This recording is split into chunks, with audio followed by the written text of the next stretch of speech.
नमस्कार, मेरा नाम शुभम राय है और आप आईडीटीवी पॉलिटिक्स देख रहे हैं। वादे हैं वादों का क्या। इस सीरीज के आज के एपिसोड में हम पर्यटन और कला के क्षेत्र की बात करेंगे। पर्यटन का क्षेत्र न केवल सॉफ्ट पावर को बढ़ावा देता है, बल्कि ये रोजगार सृजन में भी मदद करता है। झारखंड की राजनीतिक पार्टियां झारखंड में पर्यटन को बढ़ाने के लिए तमाम वादे करती हैं।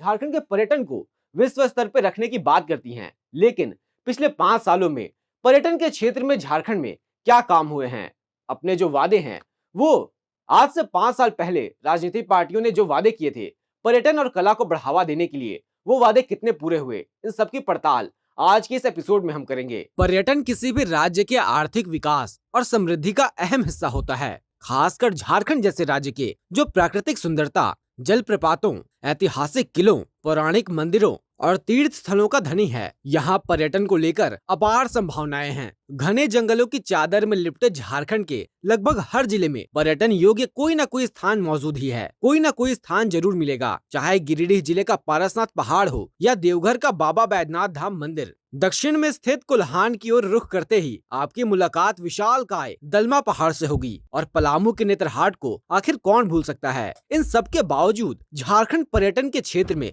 फिसड्डी राज्यों की सूची में शुमार है। साल में शायद ही कोई विदेशी टूरिस्ट झारखंड घूमने आया हो। इन सब का कारण है पर्यटन के प्रति झारखंड सरकार की उदासीनता। मुद्दे से न भटकते हुए हम सीधा बात करते हैं कि राजनीतिक पार्टियों ने अपने मैनिफेस्टो में पर्यटन और संस्कृति को बढ़ावा देने के लिए क्या वादे किए थे और उन वादों पर अब तक कितना अमल किया गया है। 2019 के विधानसभा चुनाव में सत्ताधारी गठबंधन यानी झारखंड मुक्ति मोर्चा, कांग्रेस और राष्ट्रीय जनता दल ने राज्य के पर्यटन को बढ़ावा देने के लिए कई बड़े वादे किए थे, जैसे रांची, देवघर, नेतरहाट और पारसनाथ जैसे स्थलों को विश्व स्तरीय पर्यटन स्थल बनाने का वादा किया गया था। देवघर के बैद्यनाथ धाम मंदिर और पारसनाथ की धार्मिक महत्ता को देखते हुए यहाँ विशेष योजनाओं का वादा किया गया था। राज्य के जंगलों और पहाड़ियों में एडवेंचर स्पोर्ट्स और इको टूरिज्म के माध्यम से पर्यटकों को आकर्षित करने की योजना बनाई गई थी। झारखंड की जनजातीय संस्कृति और लोक कला को राष्ट्रीय और अंतर्राष्ट्रीय स्तर पर विशेष योजनाओं का जिक्र था। अब सवाल ये उठता है कि इन वादों का कितना असर हुआ। क्या वाकई में झारखंड को पर्यटन के मानचित्र पर लाने की कोशिश हुई? जवाब ना है।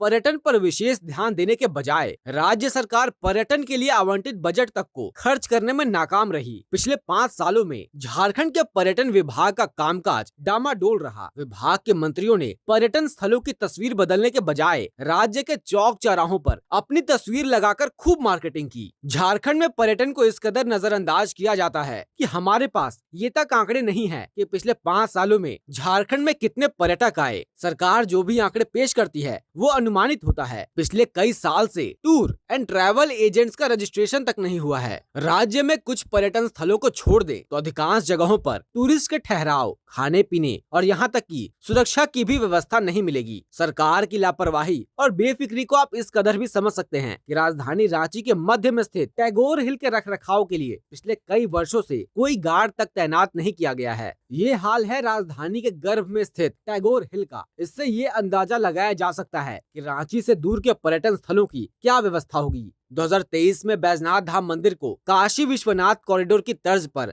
विकसित करने की योजना पेश की गई थी, लेकिन इसके कार्यान्वयन में अभी भी देरी हो रही है। नेतरहाट और पारसनाथ जैसे स्थलों पर पर्यटकों की सुविधाओं में सुधार की योजनाएं भी धीमी गति से चल रही हैं। नेतरहाट की सड़कों और पर्यटन सुविधाओं की हालात में सुधार नहीं दिखा है। अब बात करते हैं संस्कृति को बढ़ावा देने की। तो झारखंड की जनजातीय कला और संस्कृति को बढ़ावा देने के लिए कई वादे किए थे, लेकिन राष्ट्रीय स्तर पर कोई भी बड़ी पहल नहीं दिखी है। राज्य के कई लोक कलाकार और कारीगर आज भी राष्ट्रीय पहचान और आर्थिक सहायता के लिए संघर्ष कर रहे हैं। देश दुनिया में किसी भी संस्कृति के प्रचार प्रसार के सबसे बेहतरीन माध्यमों में से एक फिल्में हैं। फिल्मों के माध्यम से झारखंड की संस्कृति, यहाँ की प्राकृतिक सुंदरता को दुनिया के सामने परोसा जा सकता है। लेकिन प्रदेश की सरकार इस मामले में भी कुंभकर्ण की भांति निद्रा अवस्था में लीन है। लंबे समय से झारखंड में फिल्म सिटी बनाने के वादे किए जा रहे हैं, जिससे स्थानीय कलाकारों और फिल्म निर्माताओं को बढ़ावा मिल सके। हेमंत सोरेन की सरकार ने घोषणा की थी कि फिल्म सिटी के जरिए राज्य में रोजगार के नए अवसर पैदा किए जाएंगे और यहाँ के प्राकृतिक सौंदर्य को बड़े पर्दे पर लाने का सपना साकार होगा। लेकिन 4 साल बीतने के बाद भी ये परियोजना जमीन पर नहीं उतर सकी है। न तो उचित बजट आवंटित हुआ हुआ है और न ही इंफ्रास्ट्रक्चर पर ध्यान दिया गया है, जिससे ये महज एक राजनीतिक वादा बनकर रह गया है। इन सब का सीधा असर झारखंड की अर्थव्यवस्था पर पड़ रहा है। राज्य में पर्यटन का विकास हजारों बेरोजगार हाथों को काम दे सकता है,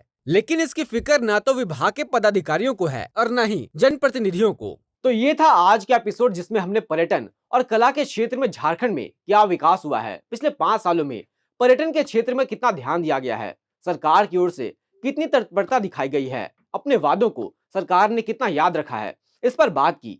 इस सीरीज के अगले एपिसोड में आप किस विषय पर चर्चा चाहते हैं, ये हमें कमेंट से बताएं। फिलहाल के लिए बस इतना ही। धन्यवाद।